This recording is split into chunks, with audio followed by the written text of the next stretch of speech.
ప్రతి నాయకుడు ఓ రాజకీయ పార్టీలో ఉంటాడు. అయితే పార్టీలో ఉండటానికి ఓ పదవిలో ఉండటానికి చాలా తేడా ఉంది. అందులోనూ అధికార పార్టీలో ఉంటే ఆ లెక్కే వేరు. అందుకే అనంతపురం జిల్లాలో తెలుగుదేశం పార్టీ అధ్యక్ష పదవి కోసం తీవ్ర పోటీ ఏర్పడిందట. కాస్త పేరున్న నాయకులంతా అధ్యక్ష పదవి మీదే ఆశలు పెట్టుకున్నారనే చర్చ జరుగుతుంది. మరి పార్టీ ఏం చేస్తుంది?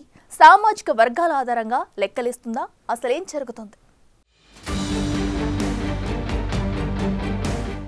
ఉమ్మడి అనంతపురం జిల్లా టీడీపీకి కంచుకోట లాంటిది. పార్టీ ఎంత కష్టకాలంలో ఉన్నప్పుడు ఎన్నికలు జరిగినా ఎన్నో కొన్ని స్థానాలు గెలిపించి పరువు నిలబెడతారు ఇక్కడి ప్రజలు. అదే ఎల్లో స్వింగ్ ఉంటే మాత్రం తెలుగుదేశం దుమ్ము దులిపేస్తుంది. 2014 ఎన్నికల్లో 14 స్థానాలకు గాను 12 గెలిచి రికార్డు సృష్టించింది. ఇక వ్యతిరేక పవనాలు వీచిన 2019 ఎన్నికల్లోనూ 2 సీట్లు గెలిచింది. మొన్నటి ఎన్నికల్లో ఏకంగా 14 అసెంబ్లీ స్థానాలు, 2 పార్లమెంట్ స్థానాలు గెలుచుకుని తన రికార్డ్ ని తానే తిరగరాసింది టీడీపీ. ఇలా ఉమ్మడి అనంతపురం జిల్లా టీడీపీకి మంచి పట్టున్న జిల్లాగా పేరొందింది. అయితే జిల్లాల విభజన తరువాత ఏ జిల్లాకు ఆ జిల్లా అధ్యక్షుణ్ణి ఎంపిక చేసింది అధిష్టానం. గుంతకల్ నియోజకవర్గానికి చెందిన వెంకటశివుడు యాదవ్ ని అనంతపురానికి, వడ్డె అంజనప్పని సత్యసాయి జిల్లాకు అధ్యక్షులుగా ఎంపిక చేశారు పసుపు దళపతి చంద్రబాబు. చిన్న చితక సమస్యలు మినహా ఈ ఇద్దరు నేతలు వేరే ఇబ్బందులు లేకుండానే పార్టీని ముందుండి నడిపించారు. ఇప్పుడు మరోసారి జిల్లా అధ్యక్షుల ఎంపిక కోసం టీడీపీ అధిష్టానం 3 రాష్ట్ర నాయకులతో ఓ కమిటీ ఏర్పాటు చేసింది. ఇటీవల 2 జిల్లాల్లో ఆ కమిటీ అధ్యక్ష పదవుల కోసం ఆశావహుల నుంచి దరఖాస్తులు స్వీకరించింది. దాంతో 2 జిల్లాల నుంచి అధ్యక్ష పదవుల కోసం ఆశావహుల లిస్టు పెద్దదిగానే ఉందట.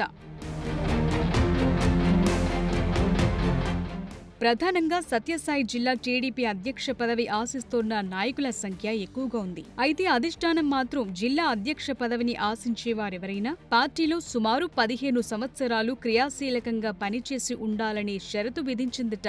సత్యసాయి జిల్లా నుంచి మాజీ మంత్రి పుట్టపర్తి నియోజకవర్గ టీడీపీ ఇన్ఛార్జ్ పల్లె రఘునాథ్ రెడ్డి జిల్లా అధ్యక్ష పదవి కోసం పోటీలో ఉన్నట్లు తెలుస్తోంది. ఆయన ఇప్పటికే 30 ఏళ్లుగా టీడీపీలో కొనసాగుతూ అనేక పదవులు చేపట్టారు. 1999లో నల్లమాడ నియోజకవర్గం నుంచి ఎమ్మెల్యేగా విజయం సాధించారు. ఆ తరువాత 2009, 2014లో జరిగిన ఎన్నికల్లో పల్లె రఘునాథ్ రెడ్డి విజయం సాధించారు. 2014 టర్మ్లో తెలుగుదేశం అధికారంలో ఉన్నప్పుడు 3 ఏళ్ల పాటు మంత్రిగా, చీఫ్ విప్ గా పనిచేశారు. ఎమ్మెల్సీగా ఉన్న సమయంలోనూ ప్రభుత్వ విప్ గా పనిచేశారు. అలా రాజకీయ చాణక్యుడిగా గుర్తింపు పొందిన పల్లె రఘునాథ్ రెడ్డి ప్రస్తుతం జిల్లా అధ్యక్ష పదవి కోసం పోటీలో నిలిచారు.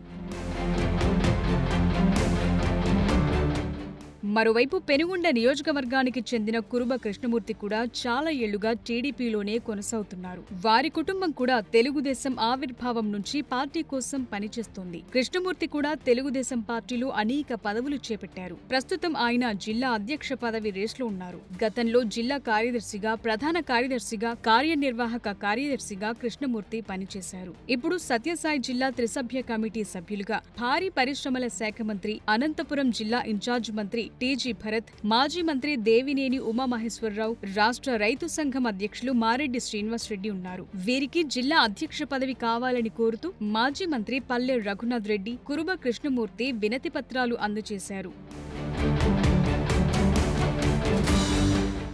మడకశిర నియోజకవర్గానికి చెందిన మాజీ ఎమ్మెల్సీ గుండుమల తిప్పేస్వామి కూడా జిల్లా ప్రెసిడెంట్ రేస్లో ఉన్నారు. ఆయన గతంలో జెడ్పీ చైర్మన్ గాను, ఎమ్మెల్సీ గాను పనిచేశారు. ఈయన కూడా మరోసారి అధ్యక్ష పదవి తనకే ఇవ్వాలని అధిష్టానాన్ని, మంత్రి టీజీ భరత్ ని కోరారు. ఎంఎస్ రాజు తిప్పేస్వామి అభ్యర్థిత్వాన్ని బలపరుస్తున్నారు. ఇక పుట్టపర్తి నియోజకవర్గం బుక్కపట్నంకు చెందిన సామకోటి ఆదినారాయణ తనను జిల్లా అధ్యక్షుడిగా ఎంపిక చేయాలని మంత్రి టీజీ భరత్ కు రిప్రజెంటేషన్ ఇచ్చారు. ప్రస్తుతం ఆయన సత్యసాయి జిల్లా ప్రధాన కార్యదర్శిగా పనిచేస్తున్నారు. పార్టీలో అన్ని కార్యక్రమాల్లో చురుగ్గా పాల్గొంటున్నారు. ఈ జిల్లాలో అధ్యక్ష పదవి కోసం చాలా మంది పోటీ పడుతున్నారు.